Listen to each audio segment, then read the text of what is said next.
all that scratching is making me itch.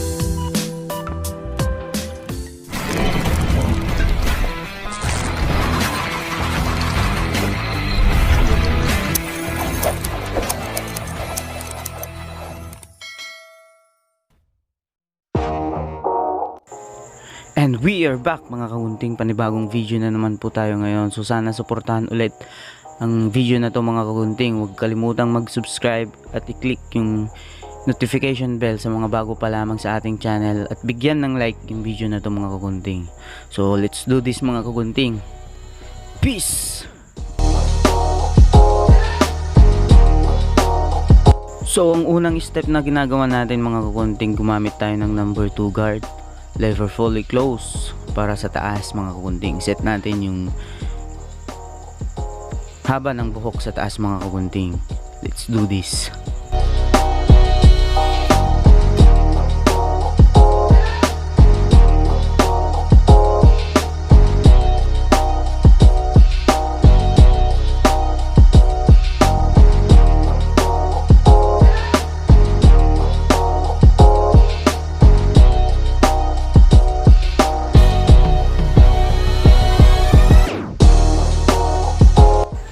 Ayun mga kagunting, ang susunod nating step mga kagunting, gamit yung clipper natin, lever fully close, gagawa na tayo ng guideline natin. So yun mga kagunting, medyo natagalan tayong gumawa ng video kasi medyo busy ngayon.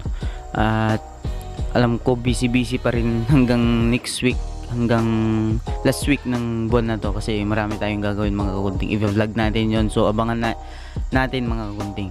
Thank you.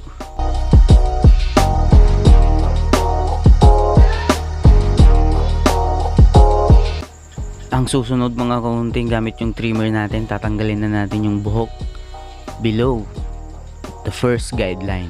So yun mga kagunting, tatanggalin na natin yung natitirang buhok gamit yung trimmer natin para yun, tanggal na matanggal na, para matanggal na mga kagunting.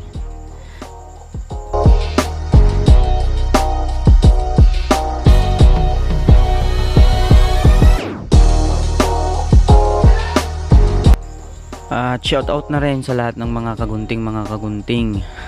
Shout out sa inyo at sa lahat ng mga patuloy na sumusuporta sa ating channel. At sana wag kayong mag-skip ng ads para may pambayad tayo ng kuryente. Mga kagunting, please lang mga kagunting, sana wag kayong mag-skip ng ads. Thank you. Shout out ulit sa lahat ng barber vlogger na kasama ko, lahat na rin ng mga vlogger na tropa natin, lahat na rin ng mga solid kagunting. Shoutout sa inyong lahat mga kagunting. Let's do this. Peace!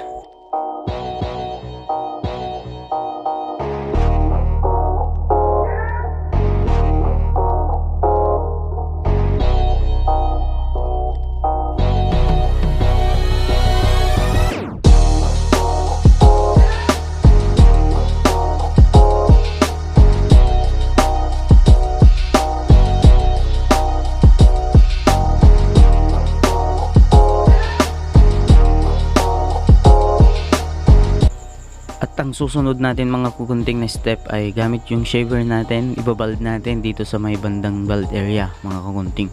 So yun, gamit lang natin yung mumurahing shaver natin, yung luma nating shaver mga kukunting. Yan, ibabald natin siya.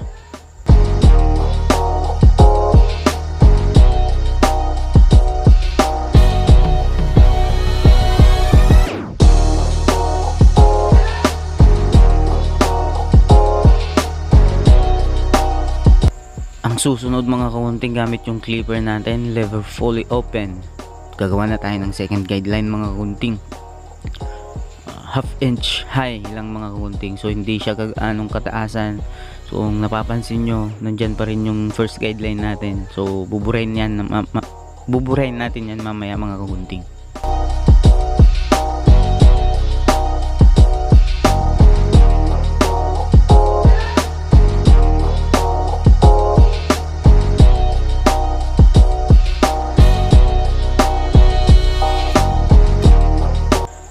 At heto na mga kagunting, gamit yung clipper natin, lever fully close naman mga kagunting, isosoft lang natin yung middle line ng first at saka second guideline.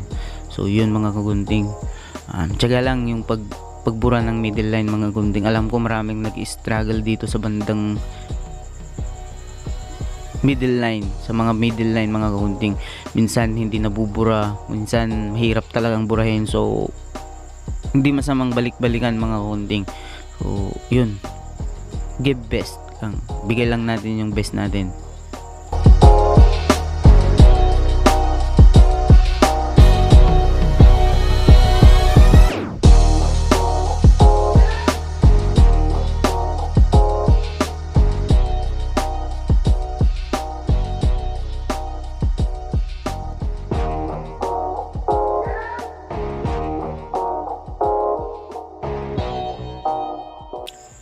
Gagamit naman tayo ngayon ng number 1 guard para iset yung third guideline natin mga kagunting.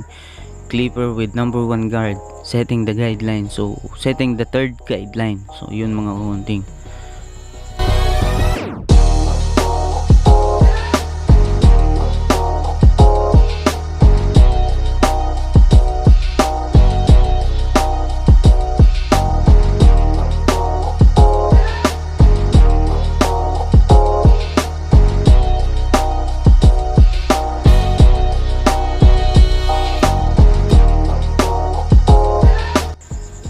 Gamit naman yung number 0.5 guard natin mga kagunting, buburahin na natin yung pagitan ng second at saka third guideline. Yun mga kagunting, gamit yung 0.5 guard natin.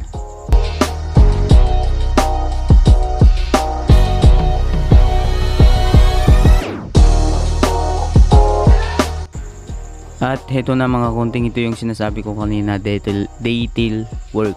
So yun mga kagunting, lever playing lang, tataas bababa lang yung lever dito mga kagunting, hanggang makuha natin yung tamang blend at saka mabura yung middle line mga kagunting. So i-blend lang natin, buburahin natin, tatanggalin natin yung mga dark spots. At gumamit din tayo ng number 1.5 guard mga kagunting, number 1.5 guard para i-blend yung sa taas mga kagunting. Bulol-bulol.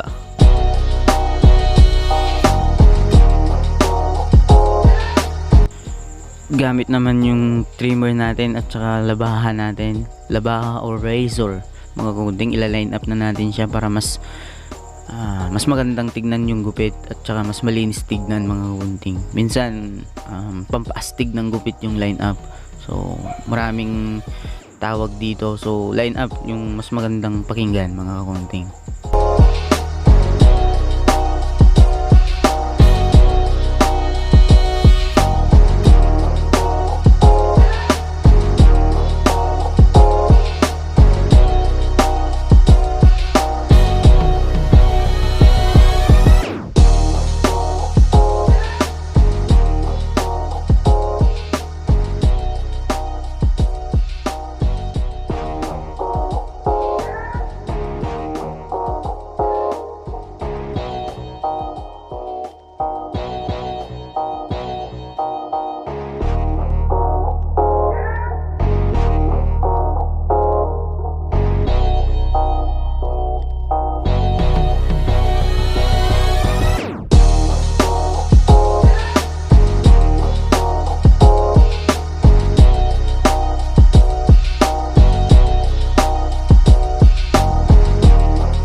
At yun mga kagunting, gamit yung trimmer at razor pa rin. So nag-demand si client na lagyan natin siya ng line dito sa bandang taas. So ginawa natin, gumawa tayo ng hair art, pero simpleng hair art lang mga kagunting, line lang.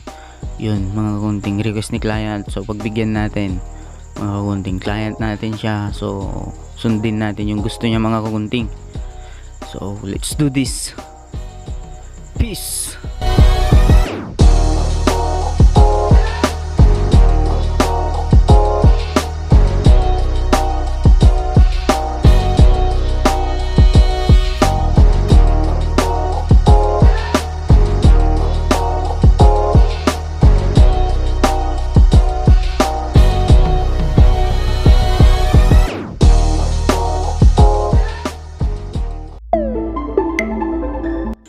At heto na yung finished product natin mga kagunting. So sana nag-enjoy kayo nanood at sana suportahan nyo ulit yung video na to. Huwag kalimutang bigyan ng like yung video na to mga kagunting. Hanggang sa muli, Maestro signing out. Peace!